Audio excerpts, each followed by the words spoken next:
Kaya, mga minamahal ko, tulad ng inyong palaging pagsunod, hindi lamang sa panahong kasama ninyo ako, ngunit mas higit pa ngayong hindi ninyo ako kasama, pagsikapan ninyo ang inyong kaligtasan ng may takot at panginginig.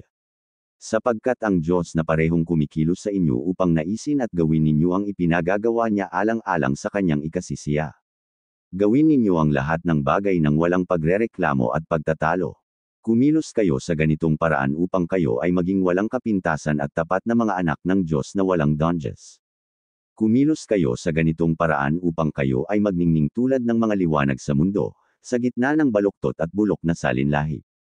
Ipahayag ninyo ang salita ng buhay nang sa gayon ay may dahilan ako upang magluwalhati sa araw ni Kristo.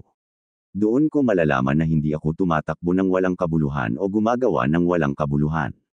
Ngunit kahit na ibinuhos ako bilang isang alay sa paghahandog at paglilingkod ng inyong pananampalataya, nagagalak ako, at nagagalak ako kasama ninyong lahat.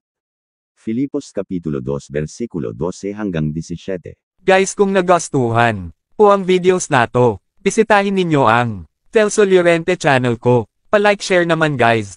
Follow natin at subscribe. And papindot na din ang bell. Maraming salamat po.